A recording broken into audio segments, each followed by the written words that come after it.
At 3:47 in the morning, while most of the world slept peacefully in their beds, Clara Martinez pushed her cleaning cart down the marble corridor of the 63rd floor of Apex Global Tower in Manhattan. Her reflection in the floor-to-ceiling windows was barely visible against the glittering cityscape beyond. A ghost moving through a world that never acknowledged her existence. She had been invisible for so long that sometimes she wondered if she was even real anymore. But tonight something was different. Tonight she would stumble upon a conversation that would change everything. Tonight the invisible woman would become the most powerful player in a billion-dollar game that nobody saw coming. But before we dive into this incredible story, I need you to do something right now. Type your country in the comments below. I want to see where in the world you're watching from. And if you haven't already, smash that subscribe button and hit the notification bell because stories like this one, stories that prove anything is possible, are what this channel is all about. Share this video with someone who needs to hear it. Now let's get back to Clara's story, because what happens next will blow your mind. Clara's hands were raw. The cheap latex gloves she wore had torn hours ago, somewhere between the executive bathrooms on the 58th floor and the conference rooms on the 61st. She couldn't afford new ones until payday, which was still 4 days away. 4 days might as well have been 4 years when you had $9.63 in your bank account and a 7-year-old daughter at home who needed new shoes. The soles of Emma's sneakers had worn completely through last week, and Clara had tried to patch them with cardboard, but the rain had destroyed her temporary fix. Tomorrow, Emma would go to school with wet feet again, and Clara would feel that familiar knife of failure twist deeper into her gut. She sprayed disinfectant on the glass conference table in room 6347, watching the chemical mist settle on the surface before wiping it away in careful circular motions. This was her life now. Circles. Endless circles of cleaning, working, surviving, but never actually living. It hadn't always been this way. Once upon a time, Clara had dreams that extended beyond making sure trash cans were emptied and toilet paper rolls were replaced. She'd been studying economics at Columbia University on a partial scholarship, working 2 jobs to cover what the scholarship didn't. She'd been 3 semesters away from graduating when she met Daniel at a coffee shop near campus. He had kind eyes and an easy smile, and when he told her she was brilliant, she believed him. When he told her they could build a life together, she believed that too. The pregnancy wasn't planned, but Clara wasn't afraid. She was 21 years old and convinced that love could conquer anything. Daniel seemed excited at first. They got married in a small ceremony at City Hall, with 2 witnesses they'd pulled in from the hallway. Clara wore a white dress she'd found at a thrift store for $22. She felt beautiful. She felt loved. She felt like everything was going to work out. Emma was born on a Tuesday morning in October, 7 pounds and 4 ounces of perfect, screaming life. Clara held her daughter and made promises she swore she would keep. I will give you everything. I will make sure you have opportunities I never had. I will never let you down. Daniel left when Emma was 3 months old. No dramatic fight, no big confrontation. Clara came home from her shift at the diner one evening to find half the apartment empty and a note on the kitchen counter. I can't do this. I'm sorry. 5 words that destroyed everything. She tried to find him, called his phone until it was disconnected, went to his mother's house only to have the door slammed in her face. He had vanished like smoke, leaving Clara with a baby, mounting debt, and dreams that now seemed impossibly naive.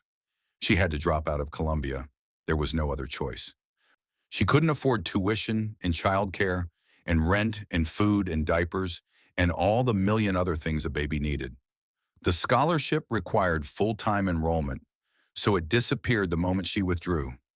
For a while, Clara tried to hold on. She worked as many hours as she could at the diner, but the tips were unpredictable, and the manager kept cutting her shifts. She applied for better jobs, but without a degree, every door stayed closed. She applied for assistant positions, receptionist roles, anything that might lead somewhere, but the rejections piled up like snow in winter, cold and suffocating. Then one day, Mrs. Chen from the apartment next door mentioned that the cleaning company she worked for was hiring. The pay wasn't good, but it was steady, and they needed people for the overnight shift at some of the big corporate buildings in Manhattan. Clara swallowed her pride and applied. She got the job within a week. That was 6 years ago. 6 years of mopping floors that million-dollar deals were made on. 6 years of emptying trash cans filled with documents that discussed amounts of money Clara couldn't even comprehend. 6 years of being invisible in a world of glass and steel and ambition. She'd become a master of not being seen, of blending into the background so completely that executives would have entire conversations in front of her as if she wasn't there. Sometimes they'd be on phone calls discussing mergers and acquisitions while Clara cleaned around them. Sometimes they'd argue about stock prices and market positions while she emptied their trash. They never looked at her, never acknowledged her presence. She was part of the building's infrastructure, as invisible as the ventilation system and just as essential but unnoticed. Clara had learned to keep her head down and her mouth shut. She'd learned that curiosity was dangerous for someone in her position. She'd learned that the less she knew, the safer she was. But tonight, as she pushed her cart past the executive boardroom on the 63rd floor, she heard voices. This was unusual. It was almost 4 in the morning. The building should have been empty except for security and the handful of cleaners working the overnight shift. Clara paused, her hand on the cart handle. The voices were coming from behind the heavy oak door of the main boardroom, the one reserved for the most important meetings. She should walk away. She should mind her own business and move on to the next floor.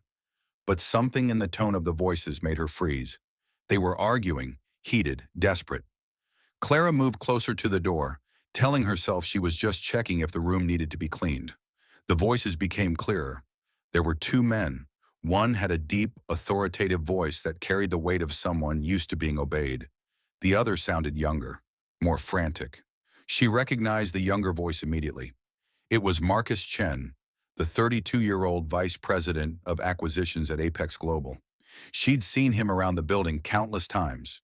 He was the kind of handsome that belonged in cologne advertisements, always impeccably dressed, always moving with the confidence of someone who'd never known real failure. The other voice took her a moment to place, but then it clicked. Richard Pemberton, the CEO of Apex Global. The man whose face was on the cover of Forbes and Fortune. The man who lived in a world so far removed from Clara's reality that they might as well have existed on different planets. Clara knew she should leave, but her feet wouldn't move. There was something in Marcus Chen's voice, a panic that made her skin prickle with awareness. She leaned closer to the door, barely breathing. What she heard next would haunt her for weeks. Marcus was speaking rapidly, his words tumbling over each other. The Thornhill acquisition has to go through, Richard. If it doesn't, we're finished. I've leveraged everything. The board doesn't know, nobody knows. I've used offshore accounts, shell companies, everything we discussed. But if this deal falls apart, it all comes crashing down. We're talking about securities fraud, market manipulation, prison time. Richard's response was ice cold. Then we make sure it doesn't fall apart. We have the inside information. We know Thornhill's quarterly numbers before they're released. We know they're hemorrhaging money. We go in with a lowball offer they have no choice but to accept, and we flip the assets within 6 months for triple the investment. It's clean. It's simple. And you get your money back plus enough to disappear if things get complicated. But what about the SEC investigation? Marcus pressed. They're already sniffing around the Meridian deal. If they connect the dots, if they find any link between us and the information leaks, we're done. Both of us. And what about Jennifer? She's asking questions. She's not stupid, Richard. She knows something's off. Then handle Jennifer, Richard said flatly. I don't care how. Discredit her. Buy her silence. Whatever it takes. We're 48 hours from closing the Thornhill deal. After that, none of this matters. We'll be untouchable. Clara's heart was pounding so hard she was sure they could hear it through the door. She didn't understand everything they were discussing, but she understood enough. These men, these powerful, wealthy, respected men, were criminals. They were manipulating markets, committing fraud, destroying lives to make themselves richer. And they were about to get away with it. She carefully backed away from the door, her mind racing. She needed to leave. She needed to forget everything she'd just heard. This wasn't her problem. These weren't her people. Getting involved would only bring trouble she couldn't afford. But as she turned to push her cart away, her elbow caught the handle of the mop, sending it clattering to the marble floor with a sound like a gunshot in the silent corridor. Clara froze. The voices in the boardroom stopped abruptly. She heard footsteps approaching the door. There was nowhere to hide, nowhere to run. The door swung open and Marcus Chen stood there, his expression shifting from surprise to calculation in an instant. His eyes swept over Clara, taking in her cleaning uniform, her worn shoes, her terrified face. For a long moment, nobody moved. Then Richard Pemberton appeared behind Marcus, his steel-gray eyes assessing Clara with the cold precision of a predator evaluating prey. "How long have you been out here?" Richard asked quietly. His voice was calm, almost friendly. But Clara could hear the threat underneath like ice cracking on a frozen lake. Clara's mouth was dry. She tried to speak, but no words came out. Marcus took a step toward her, and she instinctively stepped back. "I asked you a question," Richard repeated, still in that terrifyingly calm tone. "How long have you been standing outside this door?" Clara found her voice, though it came out as barely more than a whisper. "I just got here. I was about to clean the boardroom. I didn't hear anything." Richard smiled, but it didn't reach his eyes. "You didn't hear anything. Is that right?" Clara nodded frantically. "Nothing. I swear, I just need to clean the room, and then I'll be gone. You won't even know I was here." Richard exchanged a glance with Marcus, some silent communication passing between them. Then he turned back to Clara, studying her with unsettling intensity. "What's your name?" "Clara. Clara Martinez." "How long have you worked here, Clara Martinez?" "6 years. And in those 6 years, have you made a habit of eavesdropping on private conversations?" "No, sir. Never. I keep my head down. I do my job. I don't get involved in anything that's not my business." Richard nodded slowly, as if considering this. Then he stepped aside, gesturing to the boardroom. "Come in, Clara. Let's talk." Terror shot through Clara's entire body. Every instinct screamed at her to run, but she knew running would be an admission of guilt. It would confirm that she'd heard something she shouldn't have. So she forced her feet to move, walking into the boardroom on legs that felt like they might collapse at any moment. The room was enormous, dominated by a massive conference table that could seat 30 people. Floor-to-ceiling windows offered a panoramic view of Manhattan, the city lights twinkling like earthbound stars. This was where empires were built and destroyed, and Clara was standing in it, a frightened cleaning woman who'd made the catastrophic mistake of being in the wrong place at the wrong time. Richard closed the door behind her with a soft click that sounded like a cell door locking. Marcus leaned against the conference table, his arms crossed, watching her with an expression she couldn't read. Richard walked slowly around the table, his footsteps echoing in the cavernous space. "Clara," he began, his tone almost conversational, "you seem like an intelligent woman. Are you an intelligent woman?" Clara didn't trust her voice, so she just nodded. "Good. Then you understand the position you're in. You overheard a private business conversation, a conversation that, if misunderstood or misrepresented, could cause significant problems. Now, I believe you when you say you didn't hear anything, but I need to be sure we're on the same page about what happens next." He stopped pacing and turned to face her directly. "You're going to walk out of this room and forget this night ever happened. You're going to continue doing your job, keeping your head down, staying invisible like you've done for 6 years. And in exchange, we're going to make sure you're taken care of. A raise, perhaps. Better benefits. Maybe even help with childcare." "Marcus mentioned you have a daughter." Clara's blood turned to ice. How did they know about Emma? She'd never mentioned her daughter to anyone at work. She'd kept that part of her life completely separate, a protective instinct she couldn't even name. The fact that they knew about Emma, that they'd looked into her background, made everything infinitely more terrifying. Marcus must have seen the fear in her eyes because he smiled, a predatory expression that made her skin crawl. "We know a lot about you, Clara. We know you're a single mother. We know you live in a rent-controlled apartment in Queens. We know you're barely making ends meet. We know Emma goes to PS 147 and that she loves art class but struggles with math. Tears burned in Clara's eyes, but she refused to let them fall. She would not give these men the satisfaction of seeing her break. "Why are you telling me this?" she asked, surprised by the steadiness in her own voice. "Because," Richard said softly, "we need you to understand what's at stake here. We're offering you a way to improve your life significantly. All you have to do is forget you were ever on this floor tonight. It's that simple. But," and his voice hardened, "if you choose not to accept our generosity, if you decide to talk to anyone about anything you think you might have heard, well, Clara, that would be very unfortunate. For you and for Emma." The threat hung in the air like poison gas. Clara felt the walls of the boardroom closing in, the oxygen being sucked out of the space. They were threatening her daughter. These men in their $1,000 suits with their penthouses and their power were threatening a 7-year-old child. Rage flared hot in Clara's chest, burning away some of the fear. She looked Richard Pemberton directly in the eyes and saw something that chilled her to the bone. He meant it. He would hurt Emma without hesitation if Clara became a problem. So she did the only thing she could do. She nodded. "I understand," she said quietly. "I didn't hear anything. I was never here. This conversation never happened." Richard's smile returned, warm and approachable, the mask sliding back into place. "Excellent. You're as smart as I thought.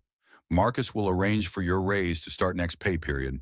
Let's say an extra 1,000 a month. Would that help?" Clara nodded again, not trusting herself to speak. "Then we're done here," Richard said, walking to the door and opening it. "You can go back to your work. And Clara," he added as she hurried toward the exit, "thank you for being so reasonable. Some people in your position might have made this difficult. I'm glad you're not one of them." Clara practically ran from the boardroom, leaving her cleaning cart behind. She didn't stop until she reached the service elevator, her entire body shaking as the doors closed and the elevator descended. She leaned against the wall, gasping for air, her mind spinning with terror and fury and a crushing sense of helplessness.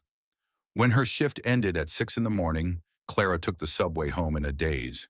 The early morning commuters pressed around her, everyone absorbed in their phones or their own thoughts, completely unaware that the woman standing next to them had just been threatened by one of the most powerful men in corporate America.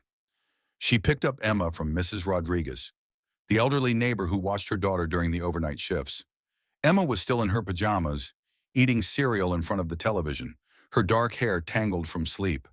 When she saw Clara, her face lit up with a smile that broke and mended her mother's heart simultaneously. "Mama," she cried, running into Clara's arms. "Did you bring me anything?" Clara held her daughter tight, breathing in the strawberry scent of her shampoo.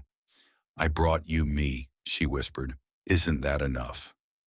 Emma giggled, the sound like sunshine. "You're always enough, Mama." She had no idea how much those words meant, how much Clara needed to hear them in that moment. They went home to their small apartment, and Clara made breakfast while Emma chattered about a drawing she'd done in art class. It was a picture of the two of them holding hands under a rainbow. "The teacher said it was really good and she put it on the wall," Emma said proudly. "Can you come see it?" Clara promised she would, knowing she'd probably never have time. Between her work schedule and Emma's school hours, there were so few moments they actually got to be together. Most of their relationship existed in stolen minutes between exhaustion and obligation. After Emma left for school, Clara tried to sleep, but her mind wouldn't stop racing.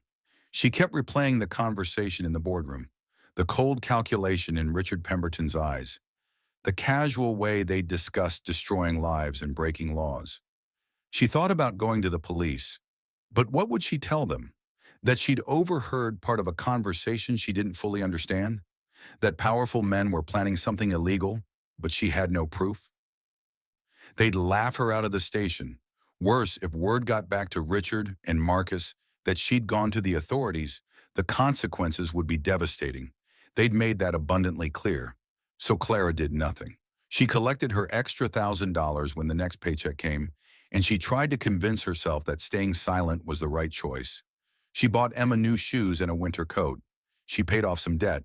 She even managed to save a little money for the first time in years. The money helped. There was no denying that, but it came with a price.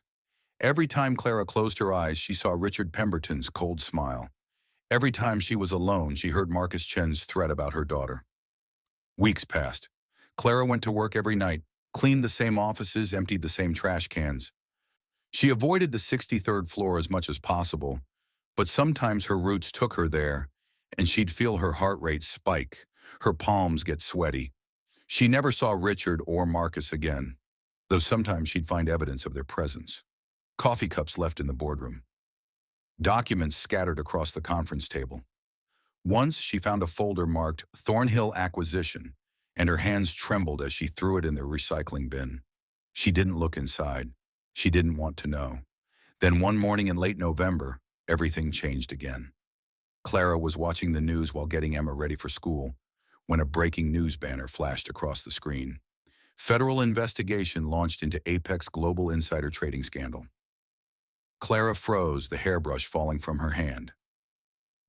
Emma complained that she wasn't finished with her hair, but Clara couldn't move, couldn't breathe, as the news anchor detailed allegations of securities fraud and market manipulation involving several executives at Apex Global, including CEO Richard Pemberton and VP Marcus Chen.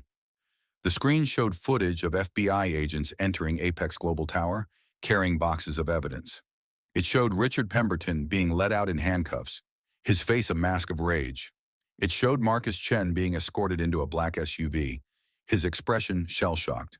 The reporter explained that a whistleblower had come forward with detailed information about illegal trading practices, tipping off federal investigators who'd been building a case for months. Jennifer Harding, a senior analyst at Apex Global, had provided investigators with extensive documentation proving that company executives had been using insider information to manipulate stock prices and defraud investors. The Thornhill acquisition, which had gone through 6 weeks earlier, was at the center of the investigation. Jennifer Harding, the woman Marcus had wanted Richard to handle. Somehow she'd survived. Somehow she'd found the courage to come forward. Clara thought about the conversation she'd overheard, about Marcus's panic and Richard's cold instruction to discredit or silence Jennifer. But Jennifer had been too smart, too careful. She'd gathered her evidence and gone to the authorities, and now the entire empire Richard and Marcus had built was crumbling. Clara felt a strange mixture of relief and guilt. Relief that these men would face consequences for their crimes. Guilt that she hadn't been the one to come forward. She'd stayed silent because she was afraid, because she had a daughter to protect, because she couldn't afford to lose her job or put Emma in danger. Were those valid reasons, or were they just excuses? She didn't know. She wasn't sure she'd ever know. Over the following weeks, more details emerged. The investigation expanded, pulling in dozens of executives and financial professionals. The stock price of Apex Global plummeted. Investors filed lawsuits. The company teetered on the edge of bankruptcy. Clara watched it all unfold with a sense of surreal detachment, as if she were watching a movie about someone else's life. But then she got a call that made everything very real again. It was from a number she didn't recognize. She almost didn't answer, but something made her pick up. "Is this Clara Martinez?" a woman's voice asked. "Yes. This is Jennifer Harding. I need to talk to you about what you heard that night in the boardroom." Clara's entire world tilted. How did Jennifer know? How had she found out? "I don't know what you're talking about," Clara said automatically, the fear response kicking in. "Ms. Martinez," Jennifer said gently, "I know you overheard Richard and Marcus discussing the Thornhill deal. I know they threatened you. I know they paid you to stay silent, and I know you're terrified right now. But I'm not your enemy. I'm trying to make this right." Clara's hand tightened on the phone. "If you know all this, why do you need to talk to me?" "Because your testimony could be crucial," Jennifer explained. "The defense attorneys are going to argue that Richard and Marcus are being railroaded, that the evidence against them is circumstantial. But you heard them discussing the illegal activities. You heard them planning fraud and market manipulation. Your testimony could seal the case." "I can't," Clara whispered. "I have a daughter. If I testify, if I get involved, they'll come after us. They said they would." Jennifer was quiet for a moment. Then she said, "They're in federal custody, Ms. Martinez. They can't hurt you anymore. And even if they could, do you really want to live the rest of your life knowing you let them get away with destroying countless lives? They stole from investors. They manipulated markets. They threatened you and your child. Don't they deserve to be held accountable? Clara closed her eyes, feeling the weight of the decision pressing down on her chest. Of course they deserved accountability. But at what cost? What would testifying mean for her life? For Emma's life? She'd be thrust into the spotlight, her name in newspapers, her face on television. The invisible woman would become very visible very quickly. And visibility meant vulnerability. But Jennifer's words echoed in her mind. Don't they deserve to be held accountable? Clara thought about Emma, about the world she was growing up in. Did Clara want her daughter to learn that the right thing to do was stay silent when powerful people did wrong? Did she want to teach Emma that fear was a valid reason to let injustice go unchallenged? I need to think about it, Clara finally said. That's all I can give you right now. That's fair, Jennifer replied. But Ms. Martinez, time is a factor here. The preliminary hearings are in 3 weeks. If you're going to testify, we need to prepare. I'm not asking you to decide right now, but please think carefully about what's at stake, not just for this case, but for yourself and your daughter. What kind of world do you want Emma to grow up in? Clara promised she'd think about it and ended the call. She spent the next 2 days in agony, barely sleeping, unable to focus on anything. She researched Jennifer Harding and found a woman who'd sacrificed everything to do what was right.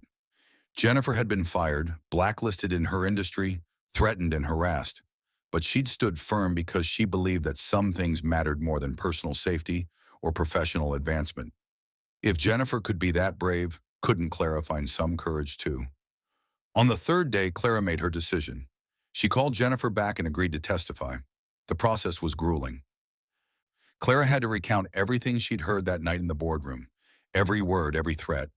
She had to sit through depositions where defense attorneys tried to discredit her, suggesting she'd misunderstood what she'd heard, that she was trying to extort money from wealthy executives, that her testimony was unreliable because she was just a cleaning woman with no business or legal expertise. Each accusation felt like a slap, but Clara held steady. She told the truth, simply and clearly, refusing to be intimidated. The preliminary hearings came, and Clara testified in a federal courtroom for the first time in her life. She wore her best outfit, a simple black dress she'd bought at a discount store, and she kept her eyes on the prosecutor as she answered questions. She described the conversation she'd overheard, the threats against her and Emma, the hush money disguised as a raise. When the defense attorney cross-examined her, he was brutal. Isn't it true, Ms. Martinez, that you've struggled financially for years? Yes. Isn't it true that you do almost anything to improve your situation? I work hard to provide for my daughter. That's not what I asked. Wouldn't you be motivated to say whatever necessary to potentially receive a reward from grateful prosecutors or investors? No.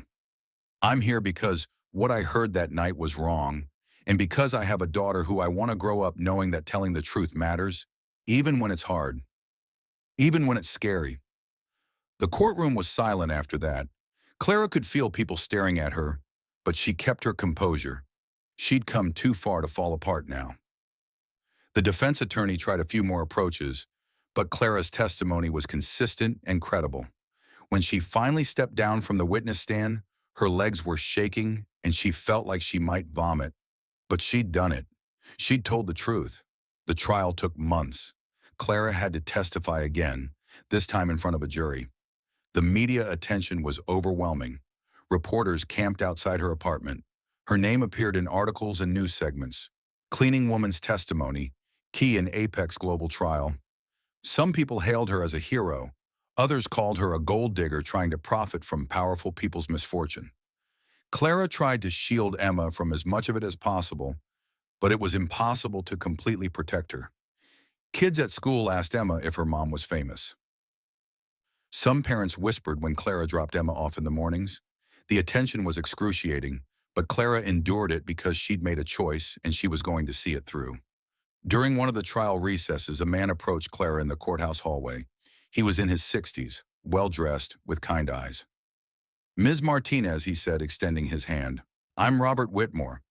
I was one of the investors defrauded by Richard Pemberton and Marcus Chen. I lost my retirement savings, my life's work, because of their illegal activities. I just wanted to thank you for having the courage to come forward. Because of you, these men will face justice. Because of you, people like me have a chance of recovering something. Clara shook his hand, tears stinging her eyes. I'm so sorry for what you lost. Robert smiled sadly. What I lost is just money. What you risked by testifying is so much more. Your safety, your daughter's well-being, your privacy. That takes real courage, and I want you to know it hasn't gone unnoticed. He pulled out a business card and pressed it into her hand.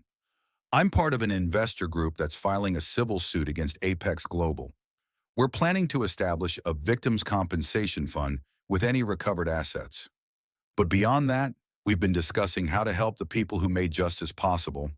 If you ever need anything, if there's ever any way we can support you, please reach out.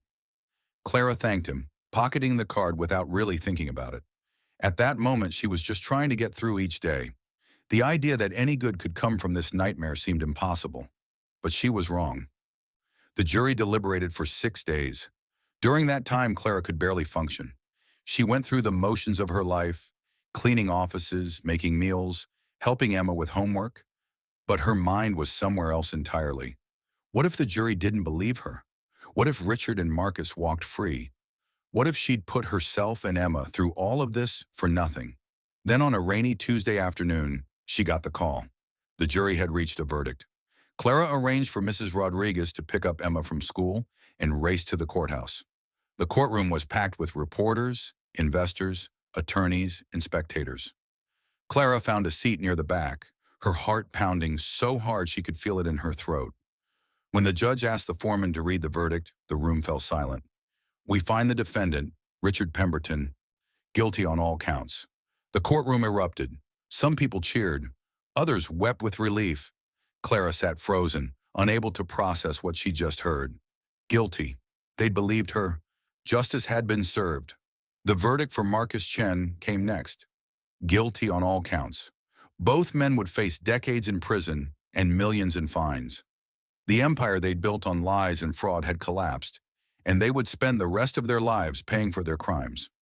As Clara left the courthouse that day, reporters surrounded her, shouting questions. How does it feel to know your testimony was crucial? What do you want to say to other people who witness corruption? Are you planning to write a book about your experience?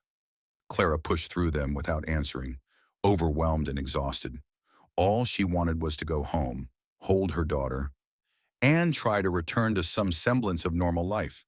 But normal was no longer possible. Her life had changed in ways she couldn't have imagined. The day after the verdict, Robert Whitmore called her. Ms. Martinez, he said, his voice warm with gratitude, the investor group I mentioned would like to meet with you. We have a proposition that I think you'll find interesting. Can you come to my office tomorrow afternoon? Clara agreed, curious but cautious. She'd learned to be wary of propositions from wealthy people. But when she arrived at Robert's office the next day, she found a room full of people who looked at her not with condescension or pity, but with genuine respect. Robert introduced her to the other investors, men and women who'd lost millions to Richard and Marcus's schemes. Then he explained the proposition. The criminal trial has concluded, Robert said, but the civil suits are ongoing. Apex Global is being liquidated, and the assets will be distributed to victims. But beyond financial compensation, we want to do something meaningful. We want to create a foundation dedicated to supporting whistleblowers and people who have the courage to stand up against corporate corruption. And we want you to run it. Clara stared at him, certain she'd misheard. I'm sorry, what? We want you to be the executive director of the Whitmore Foundation for Corporate Accountability, Robert repeated. You understand better than anyone what it costs to speak truth to power. You know the fears, the risks, the challenges. Who better to help others navigate that process? But I'm not qualified, Clara protested. I don't have a degree. I don't have experience running an organization. I'm a cleaning woman. You were a cleaning woman, Robert corrected gently. Now you're a woman who changed the course of a major federal case through her courage and integrity. As for qualifications, we'll provide training, support, staff. What we need from you is your perspective, your authenticity, your understanding of what it means to be powerless in the face of institutional corruption. Those aren't things you can learn in school. Clara's mind was spinning. This couldn't be real. Things like this didn't happen to people like her. "We're offering you a salary of $200,000 a year to start," Robert continued, "along with full benefits, support for continuing your education if you choose, and resources to ensure Emma has everything she needs. We believe in you, Ms. Martinez. The question is, do you believe in yourself?" Clara thought about the conversation she'd had with Emma a few nights earlier. Her daughter had asked why Mama had to go to court so much, why reporters kept taking pictures, why everything had gotten so complicated. Clara had tried to explain in terms a 7-year-old could understand. "Sometimes grown-ups do bad things," she'd said. "And when we see bad things happening, we have a choice. We can pretend we didn't see, or we can tell the truth even though it's scary. I chose to tell the truth because I wanted you to be proud of me. I wanted you to know that doing the right thing matters more than staying safe or comfortable."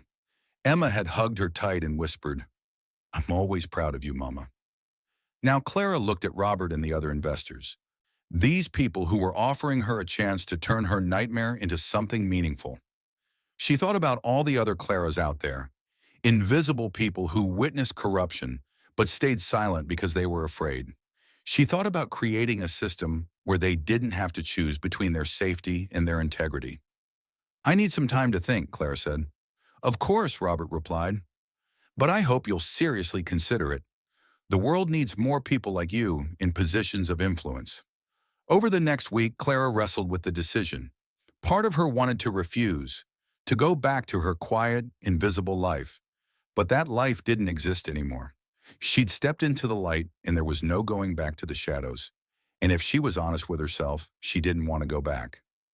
She'd discovered something during the trial, something she'd forgotten in the years of struggling and surviving. She was capable. She was strong. She was worthy of more than emptying trash cans and mopping floors. Not that there was anything shameful in that work.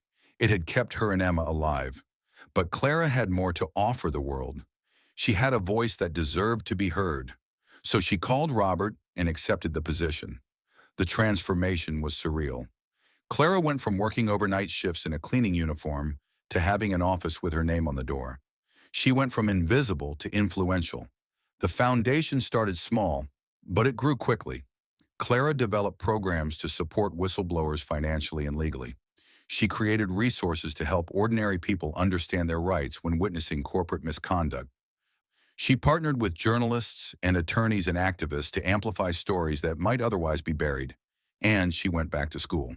With the foundation's support, Clara enrolled in an executive MBA program designed for working professionals. It was grueling, balancing her new responsibilities with classes and homework, and being a mother to Emma. But Clara thrived on the challenge.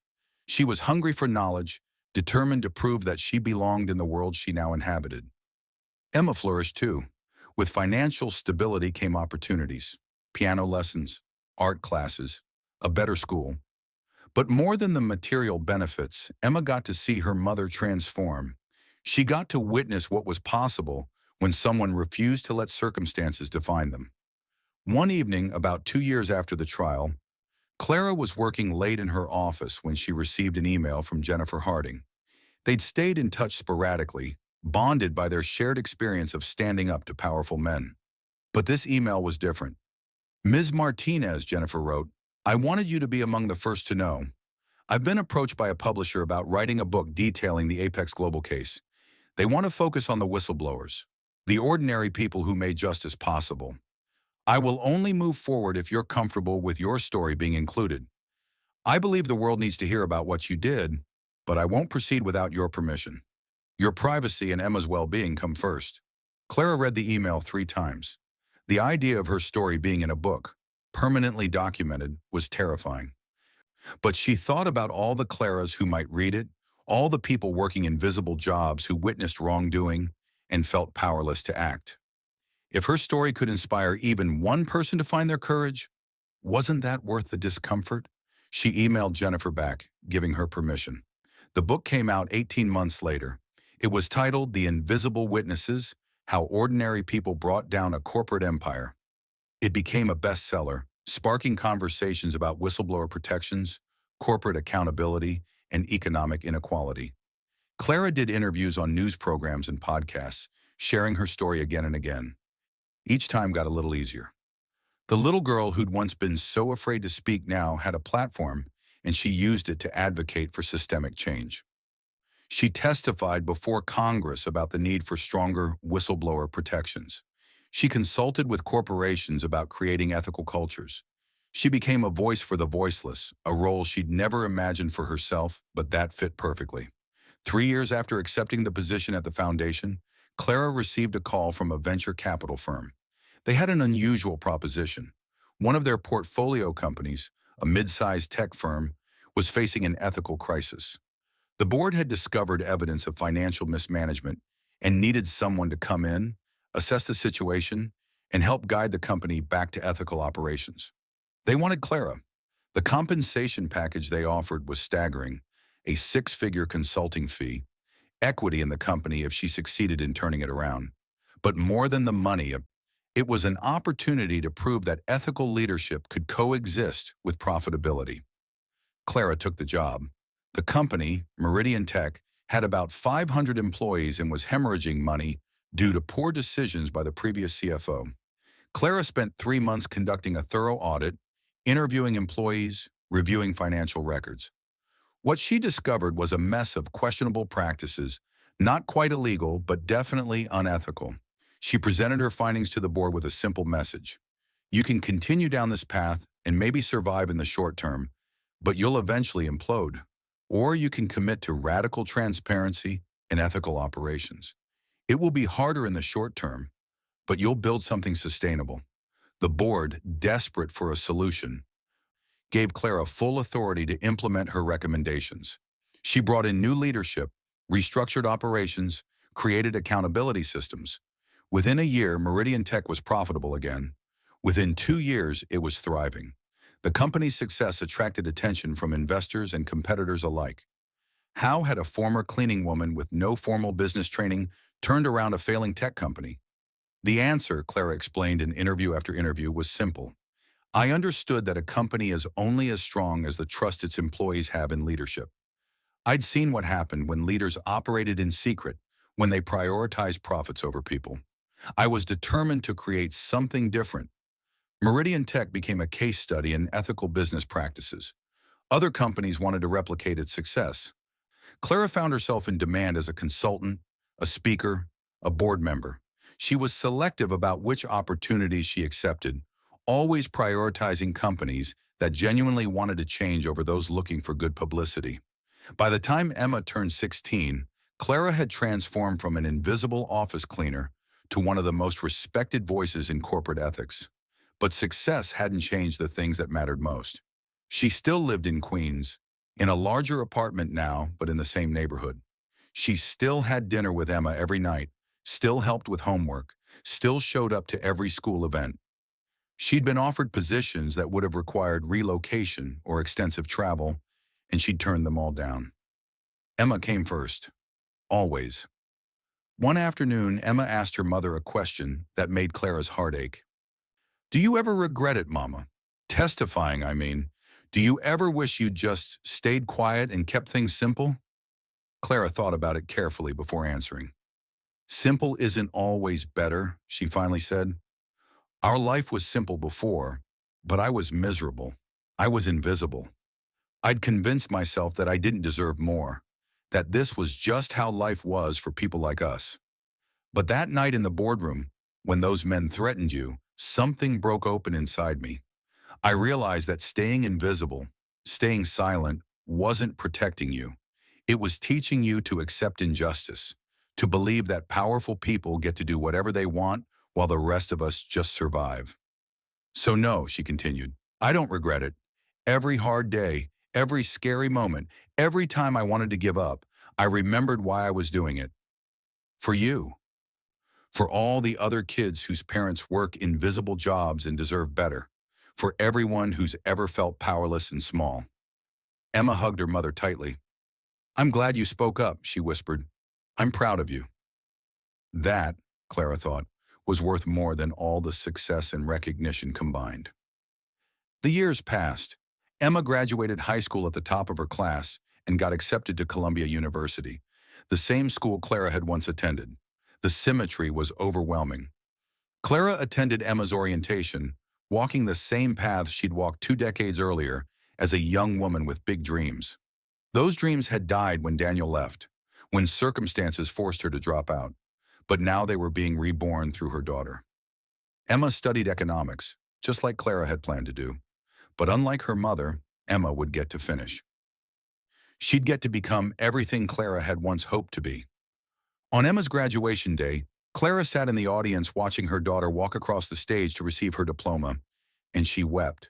Not from sadness, but from overwhelming joy and pride, and a sense that everything she'd been through, every struggle and sacrifice and moment of terror, had led to this. Her daughter was graduating from an Ivy League university. Her daughter had opportunities Clara could barely have imagined, and it was all because one night, in a moment of paralyzing fear, Clara had chosen courage over silence. After graduation, Emma joined the Whitmore Foundation, working alongside her mother to support whistleblowers and promote corporate accountability.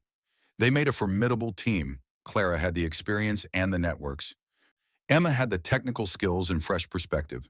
Together, they expanded the foundation's reach, developing new programs and partnerships. Meanwhile, Clara's consulting work continued to grow. She was offered board positions at major corporations, all wanting her ethical guidance. She accepted a few, carefully chosen positions where she felt she could make real impact. One of those positions was at a company called Thornhill Industries, the same company that had been at the center of the illegal acquisition that started everything. Thornhill had survived the scandal, barely, and was rebuilding under new leadership. They wanted Clara on their board as a symbol of their commitment to ethical operations. The irony wasn't lost on her. The company that had nearly been destroyed by Richard and Marcus's greed was now being guided by the woman who'd helped bring them down. During her first board meeting at Thornhill, the CEO asked Clara what she wanted her legacy to be. She thought about the question for a long moment before answering. "I want people to know that it's never too late to stand up for what's right," she said. "That it doesn't matter if you're a CEO or a cleaning woman, if you have a degree or not, if you're powerful or powerless. What matters is courage. What matters is choosing integrity over convenience. I was invisible for years, and I thought that was my fate. But invisibility was a choice I'd made, a way of protecting myself from disappointment and pain. The moment I chose to be seen, to use my voice, everything changed." She paused, looking around the boardroom at the executives and board members hanging on her words. "We all have that choice," she continued. "Every day we choose whether to speak up or stay silent, whether to challenge wrongdoing or look the other way, whether to demand better or accept what we're given. I'm living proof that one voice, one person, one moment of courage can change everything. Not just for yourself, but for everyone around you. That's the legacy I want to leave." The boardroom was silent when she finished. Then the CEO started clapping, and the rest of the board joined in. It wasn't a polite golf clap, but genuine, sustained applause. Clara felt the weight of their respect, and it was both humbling and empowering. 10 years after the trial that changed her life, Clara received an unexpected call from the Federal Bureau of Prisons. Richard Pemberton had requested to speak with her. He was serving his sentence at a federal facility in Pennsylvania, and he'd specifically asked if Clara would visit. Her first instinct was to refuse. Why would she want to see the man who'd threatened her and her daughter? What could he possibly have to say that she'd want to hear? But curiosity got the better of her. She agreed to the visit. The prison was a bleak, institutional building surrounded by razor wire and guard towers. Clara went through security, feeling like she'd stepped into another world. She was escorted to a visiting room where Richard Pemberton sat waiting at a table. He'd aged dramatically in 10 years. His hair was completely gray, his face lined with wrinkles that hadn't been there before. He looked smaller somehow, diminished. When he saw Clara, something flickered in his eyes. Regret, maybe, or just resignation. "Thank you for coming," he said quietly. "I wasn't sure you would." Clara sat down across from him, maintaining a careful distance. "Why did you want to see me?" Richard was quiet for a long moment, his hands folded on the table. "Because I owed you an apology," he finally said. "What Marcus and I did to you was unforgivable. We threatened your child. We tried to buy your silence. We treated you as if your life and your daughter's safety meant nothing. I've had a lot of time to think about the person I became, the things I did, and I needed to tell you that I'm sorry. Clara studied him, trying to determine if the apology was genuine. I appreciate you saying that, she said carefully. But an apology doesn't undo the damage. You stole from investors. You manipulated markets. You destroyed lives, including your own. Richard nodded slowly. I know. I tell myself that I got caught up in the game, that I lost sight of what mattered. But the truth is, I made choices. I knew they were wrong, and I made them anyway because I was greedy and arrogant and convinced I was untouchable. You proved I wasn't. They sat in silence for a moment. Then Richard said, I've been following your career from in here. I know about the foundation, the consulting work, the board positions. You've built something remarkable. From nothing. Clara shook her head. Not from nothing, from courage, from refusing to be invisible anymore. That's something you never understood, Richard. You thought power came from money and position and control. But real power comes from integrity, from using your voice even when it's terrifying, from standing up for what's right even when it costs you everything. I understand that now, Richard said quietly. Too late, but I understand it. He looked at her with something like wonder. You could have stayed silent. You could have taken the money and looked the other way. Most people would have. Why didn't you? Because I have a daughter, Clara said simply, and I wanted her to know that some things matter more than safety or comfort. I wanted her to grow up in a world where people are held accountable for their actions, where corruption doesn't go unchallenged. I wanted her to be proud of her mother. Richard's eyes glistened with what might have been tears. I have a daughter too. Did you know that? Clara shook her head. She's 19 now. I haven't seen her in 8 years. She won't take my calls, won't visit. Can't say I blame her.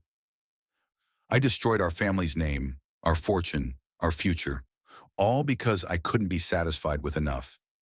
I always needed more. Now I have nothing and I'll die in here with nothing. Maybe that's what you deserve, Clara said, her voice hard.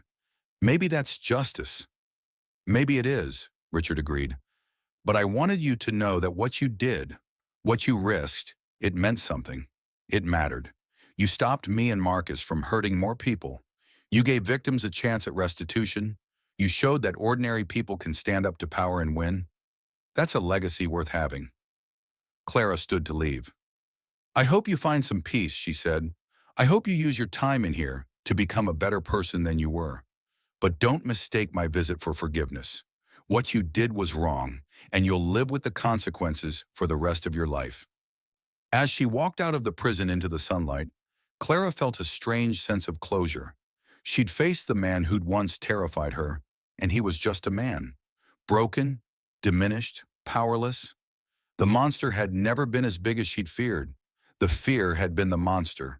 Clara's life continued to expand in ways she'd never imagined.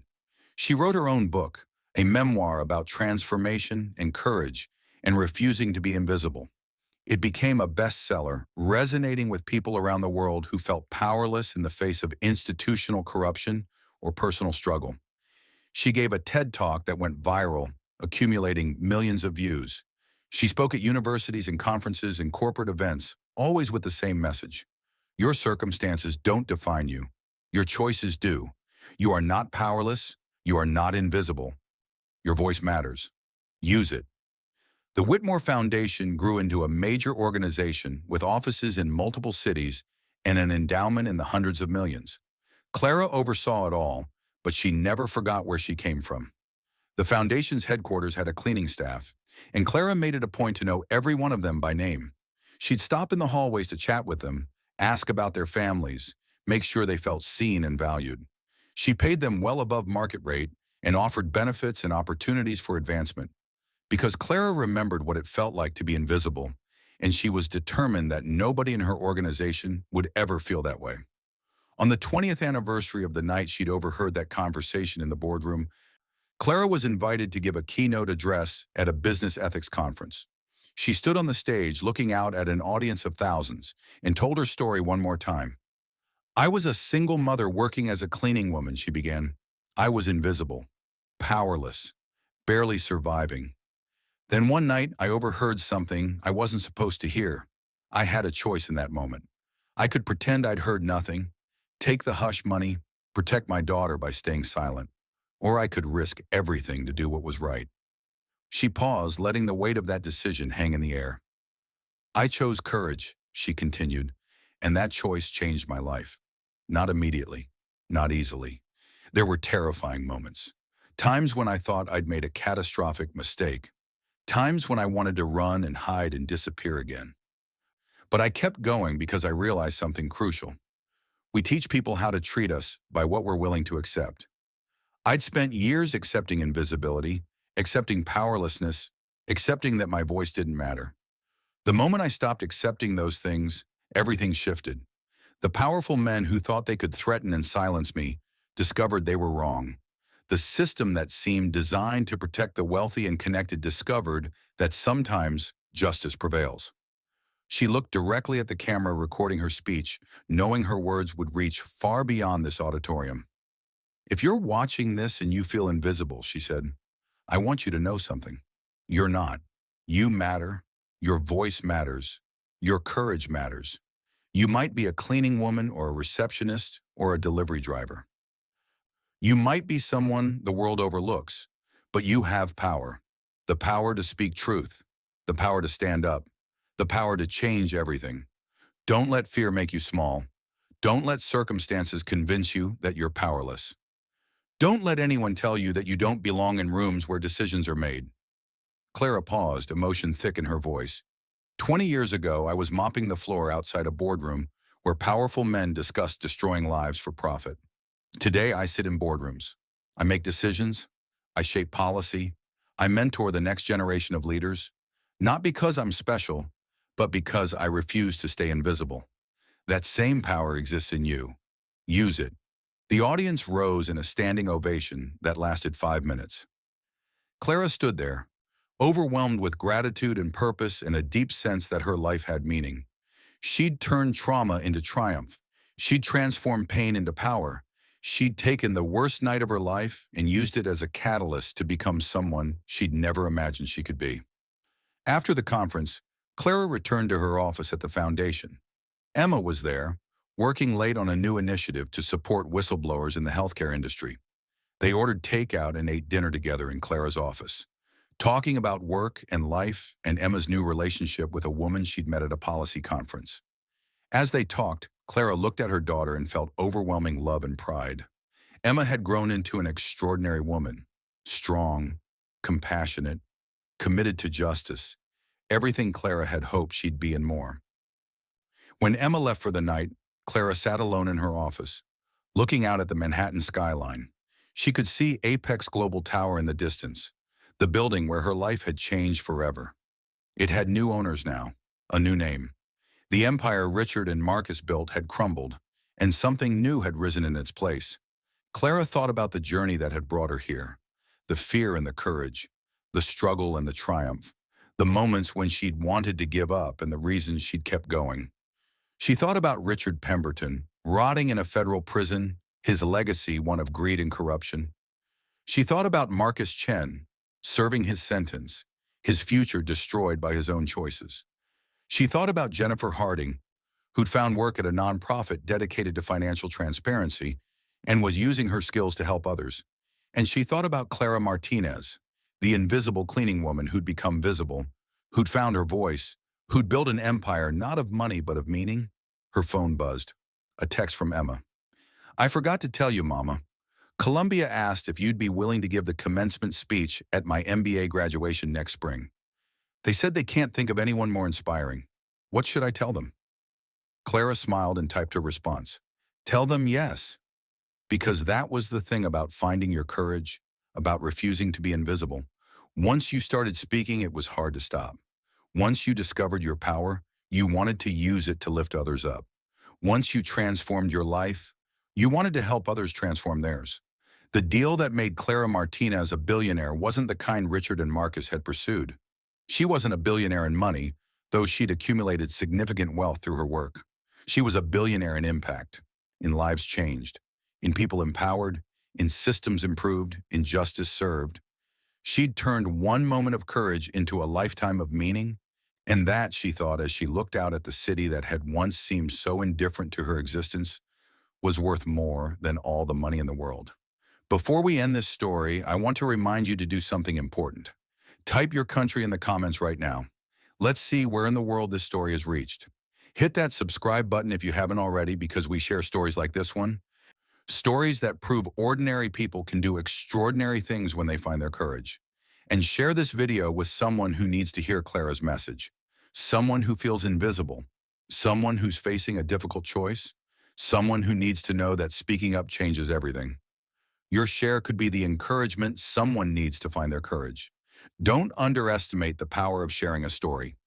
Clara's journey from invisible cleaning woman to powerful voice for justice proves that transformation is always possible. That courage can change everything. That your circumstances don't define you, your choices do. She chose to be brave when it would have been easier to be silent. She chose to stand up when it would have been safer to stay down. She chose to use her voice when the world had spent years convincing her it didn't matter. And in making those choices, she didn't just change her own life. She changed the trajectory of corporate accountability. She helped bring criminals to justice. She created systems to support others facing similar choices. She showed her daughter and countless others that ordinary people have extraordinary power when they refuse to accept injustice. The next time you feel invisible, remember Clara. The next time you witness wrongdoing and feel powerless to act, remember Clara. The next time you're faced with a choice between safety and integrity, remember Clara. Because her story isn't just about one woman's transformation, it's about the power we all have to change our lives, our communities, our world. We just have to be brave enough to use it. And we have to remember that being seen starts with refusing to be invisible, that power comes from integrity, not position, and that the most important deals we make aren't about money, but about who we choose to be when faced with impossible choices. Clara chose courage. What will you choose?